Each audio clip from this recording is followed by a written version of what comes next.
बिस्मिल्लाहिर्रहमानिर्रहीम, अस्सलाम वालेकुम। आज की वीडियो उन बच्चों के लिए है जो स्टडी करते हैं या आप लोग स्टडी नहीं भी करते हैं तो कुछ चीज़ें याद रखना चाहते हैं। तो मैं आपको आसान सी बात सिखाता हूँ।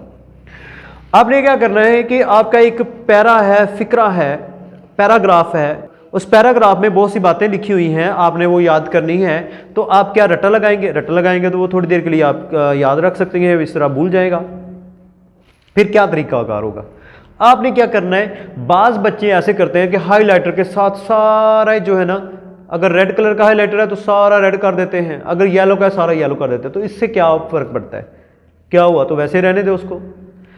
उसमें यह है कि आपने कुछ नकात याद करने होते हैं। मिसाल के तौर पर आप देखें ना, एक फिक्रा पढ़ते हैं, उसमें एक वर्ड होता है जो उस फिक्रे सारे की रहनुमाई करता है, जिससे आप उसको याद कर सकते हैं। तो जब आप देखें, आपने पैराग्राफ है, सारे को आपने हाइलाइटर के साथ हाईलाइट कर दिया, तो आपको क्या पता चलेगा, उसमें यह है अहम अहम जो वर्ड्स हैं उनको आपने हाईलाइट उन्हीं को करना है। उसका क्या फ़ायदा होगा, जो ही आप उस पैराग्राफ को देखेंगे ना, तो उस पैराग्राफ को देखते ही आपको पता चल जाएगा इसमें 5 चीज़ें याद रखनी है या इसमें 6 चीज़ें, क्योंकि उनको उन जो लफ्ज़ है ना उनको आपने हाईलाइट किया हुआ है। तो जो आपने वर्ड्स हाईलाइट किए हुए हैं, जो ही आप पैराग्राफ के ऊपर देखेंगे तो आपको वो पता चल जाएगा कि इसमें ये चीज़ें जो हैं हाईलाइट की थी मैंने, ये बातें हैं। मतलब बाज़ औक़ात पता क्या करते हैं बच्चे, पूरा पैराग्राफ याद करने की बजाय 2-3 लाइनें याद कर लेते हैं। 2-3 लाइनों में 1-2 बात होती है। अगर 5-6 लाइनें करते हैं तो उसमें 5-6 बातें होती हैं।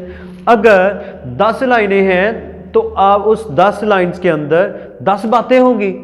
तो आप अगर 2 लाइनें याद करते हैं, बस ऊपर वाली 2, तो इसका मतलब है आपने 2 बातें लिखी हैं, जबकि उस पैराग्राफ में 10 बातें थी, आपने सिर्फ 2 बातें याद की और 2 बातें लिख के आ जाते हैं। ऐसे नहीं, बल्कि आपने करना क्या है, तरीकाकार ये है कि आप 10 के 10 पॉइंट याद रखें।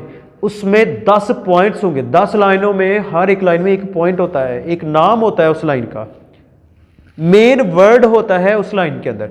आपने क्या करना है कि उस वर्ड को याद रखना है कि कौन सा वर्ड है वो। तो फिर क्या करना है, उसको आपने हाईलाइट कर लेना है। हाईलाइट करने का मकसद ये है कि जो ही आप किताब को खोलें, उस पैराग्राफ को खोलते हैं, उस 10 लाइनों को खोलते हैं, तो जो ही पहली ही नज़र में आप याद कर लेते हैं कि इसमें ये बातें थी। तो इस तरीके से आपको पढ़ाई में बड़ी आसानी हो सकती है। ठीक है ना। कमेंट कीजिए कि अगर पसंद आई आपको, लाइक कर दें। ठीक है, मुझे पता चल जाएगा कि आपने इस बात को लाइक किया है। Thank you.